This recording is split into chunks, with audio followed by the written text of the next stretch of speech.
আসসালামু আলাইকুম রহমতুল্লাহি ওবরকাতুহু।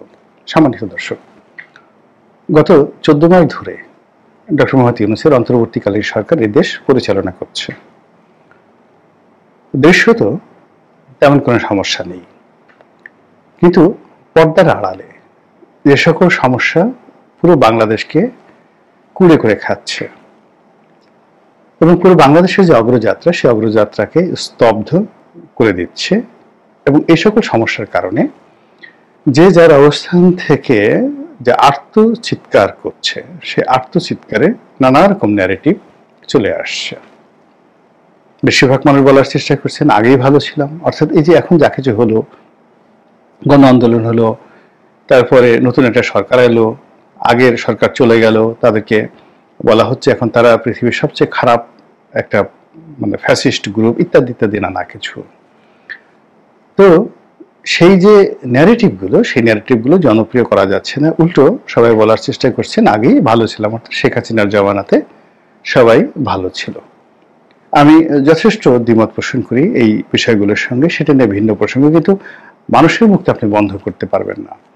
একজন রিক্সাওয়ালা, একজন ভ্যান চালক, তিনি যখন রাজপথে চিৎকার করে বলছেন যে সকাল থেকে সন্ধ্যা পর্যন্ত রিক্সা চালিয়ে আমি 1500, 1600, 1700 টাকা আয় করতাম আগের জমানাতে, আর এখন সকাল থেকে সন্ধে পর্যন্ত সেই একই পরিশ্রম করে 200 থেকে 500 টাকার বেশি আমি আয় রোজগার করতে পারি না। 3 বেলা যে আমি নিজে খাবো, রিক্সার ভাড়া 120 থেকে 140 টাকা দেব, দেওয়ার পরে যে আমি 3 বেলা খাবো আর গ্যারেজে ঘুমাবো, সেই অবস্থা এখন হচ্ছে না। কোনো মানুষ রিক্সায় চলতে যাচ্ছে না, কারো পকেটে রিক্সায় চলার মতো টাকা পয়সা নেই। এখন এই মুখ আপনি বন্ধ করবেন কোত্থেকে? সেই রাস্তার পাশে যারা ফল বিক্রি করে, পোশাক বিক্রি করে, হকার, যখনই কোনো একটা মানুষ, এখন তো মিডিয়াটা খুব একেবারে উন্মুক্ত হয়ে গেছে, হওয়ার ফলে কি হলো, সবাই সাংবাদিক, যার হাতে একটা ক্যামেরা আছে সেই সাংবাদিক, এবং সে এরকম একটা ভিডিও ফুটেজ তৈরি করে যেই নেটে ছেড়ে দিল, মুহূর্তের মধ্যে ওটা ভাইরাল হয়ে কোটি কোটি মানুষের কাছে এমনভাবে পৌঁছে গেল যে বাংলাদেশের প্রথম শ্রেণীর পত্রিকাগুলো, সেটা বাংলাদেশ প্রতিদিন হোক, কালের কণ্ঠ হোক, কিংবা ধরুন সমকাল অথবা প্রথম আলো, এখন সেখানে সিরিজ অফ রিপোর্ট ছাপা হলে যে প্রতিক্রিয়া হয়, তার সে এরকম একটা ছোট্ট ভিডিও বা একটি ফটো কার্ড, হয়তো দেখা গেল যে কোনো একজন অখ্যাত, এমনকি 8 পাস 9 পাস একটা মোবাইল যিনি চালাতে পারেন, সেটা তুলে ছেড়ে দিয়েছেন, এবং ওটা সামাজিক জীবনকে, রাজনীতিকে ভীষণভাবে প্রভাবিত করছে। এবং সেই প্রভাবিত করার মধ্যেই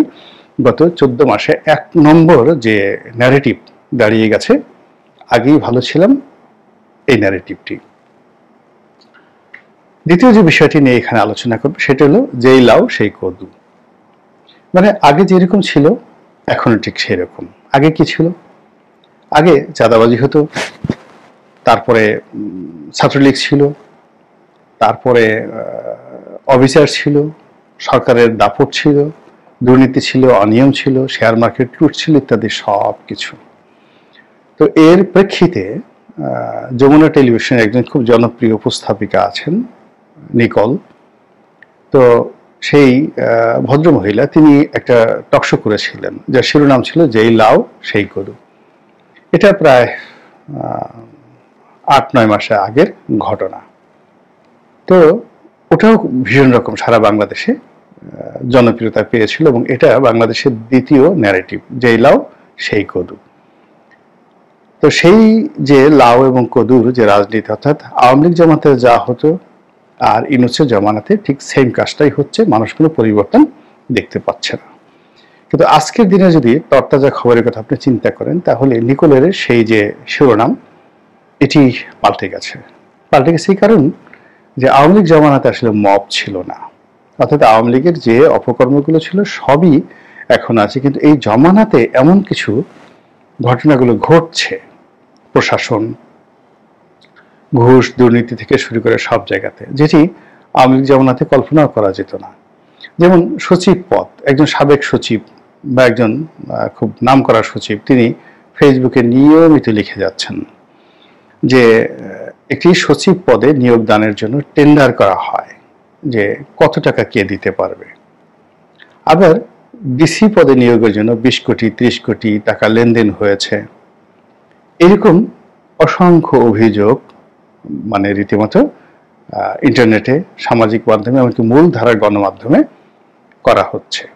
কারা এই টাকা নিয়েছে, কি করেছে, তথ্য প্রমাণ সহকারে বলা হচ্ছে এই ঘটনা যদি আওয়ামী লীগ জমানাতে ঘটতো, ঘটে না এই ধরনের কোনো ঘটনা, কিন্তু যদি ঘটতো তাহলে যারা এর হোতা তারা 5 মিনিট ক্ষমতায় থাকতে পারতেন না।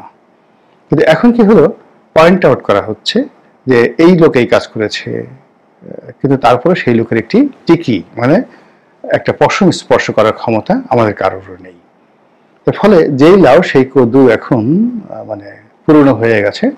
এখন হয়তো নতুন কোনো কথা যে এই যা কিছু এখন হচ্ছে এটা তো আমাদের স্বপ্নের মধ্যে ছিল না, এটা তো আমাদের কল্পনার মধ্যে ছিল না, কেন এই জিনিসগুলো বারবার এখন হতে চলেছে। তো সেই লাউ কদুকে অতিক্রম করে আগের জমানার সাথে বর্তমান জমানার যে তুলনা, সেই তুলনা বাদ দিয়ে নতুন একটা ন্যারেটিভ আবার এনসিপি নেতা নাসিরউদ্দিন পাটোয়ারি তিনি চালু করেছেন। তিনি বলার চেষ্টা করেছেন যে জামাত এবং বিএনপি এই দুটো দল, একটা হলো লাউ আর একটা হলো কদু, মানে একই জিনিস। জাতীয় পার্টি এবং আওয়ামী লীগের সঙ্গে একটা সখ্যতা ছিল, তো তাদের একজনকে বলা হতো প্রিন্সিপাল অধ্যক্ষ, আর একজনকে বলা হতো গৃহপালিত। একজন নিয়োগকর্তা আর একজন নিয়োজিত, একজন মালিক আর একজন চাকর। ঠিক এরকম একটা ন্যারেটিভ আমরা শুনতাম আওয়ামী লীগ জমানাতে, গৃহপালিত বিরোধী দল। আবার জাতীয় পার্টির জমানাতে আসম আব্দুর রবের নেতৃত্বে বিরাট একটা গৃহপালিত বিরোধী দল তখন তৈরি হয়েছিল। তো কাজেই সেই যে গৃহপালিত বিরোধী দল, এই ন্যারেটিভ বাদ দিয়ে এখন সমপর্যায়ের সমগোত্রীয় লোক একত্রে ভাগ বাটোয়ারা করে রাষ্ট্র ক্ষমতা দখল, ভোগ এবং রাষ্ট্র ক্ষমতা নিয়ে ছিনিমিনি, দেশের ভাগ্য নিয়ে ছিনিমিনি, এই ধরনের নোংরা খেলার জন্য রাজনৈতিক দলগুলো যে তৎপরতা চালাচ্ছে সেটাকে কটাক্ষ করে এনসিপির নেতা নাসিরউদ্দিন পাটোয়ারি বিএনপি এবং জামাত এই দুটো দলকে লাউ এবং কদু হিসেবে বর্ণনা করার চেষ্টা করেছেন। তিনি আরো যেটি বলার চেষ্টা করেছেন সেটা হলো যে এদের নৈতিক চরিত্র এক, এরা ভং ধরেছে, এরা ছং ধরেছে, এরা মাঝে মধ্যে বন্ধুত্বের ভান করে, মাঝে মধ্যে শত্রুতার ভান করে, মূলত আমাদেরকে বোকা বানানোর জন্য, লোকদেরকে প্রতারণা করার জন্য। এদের সঙ্গে অতীতে বহুবার বন্ধুত্ব ছিল, আবার এখনো তাদের বন্ধুত্ব চলছে, কিন্তু পর্দার আড়ালে দর কষাকষি করে ক্ষমতা ভাগাভাগি, সিট ভাগাভাগি ইত্যাদি কর্মকাণ্ড করার জন্য তারা যে তৎপরতা চালাচ্ছে, এটাকে নাসিরউদ্দিন পাটোয়ারি বলার চেষ্টা করেছেন যে বিএনপি এবং জামাত তারা লাউ এবং কদু মতো কাজ করছে, এবং আগামীতে যে নির্বাচন হবে সেটিও একটা এরকম লাউ কদু মাখা নির্বাচন হবে। এখানে যাহাই বিএনপি তাহাই জামাত, যাহাই জামাত তাহাই বিএনপি, এটাই হবে মূলত মানে আমি দামি স্বামী।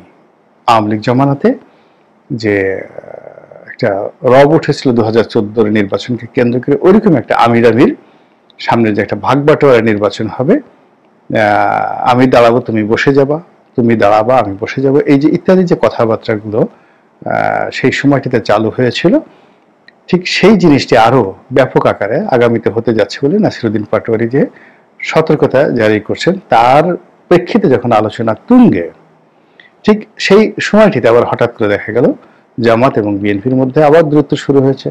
জামাত বলার চেষ্টা করছে আমরা লাউ হব না, বিএনপি বলার চেষ্টা করছে আমরা কদু হব না, জামাত বলার চেষ্টা করেছে যে আমরা সেই কোনো চাঁদাবাজের সঙ্গে, কোনো দখলবাজের সঙ্গে আমরা একত্রে কোনো রাজনৈতিক ঐক্য করবো না, আমরা আমাদের মতো চলবো।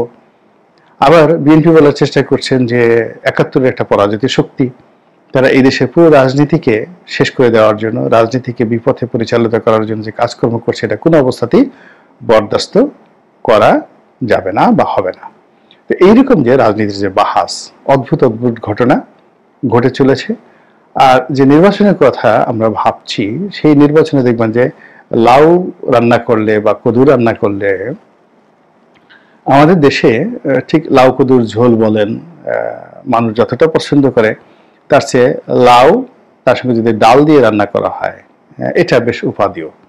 আবার লাউয়ের ঝোল যদি চিংড়ি মাছ দিয়ে করা হয়, এটা আমাদের দেশের খুব মানুষজন পছন্দ করে।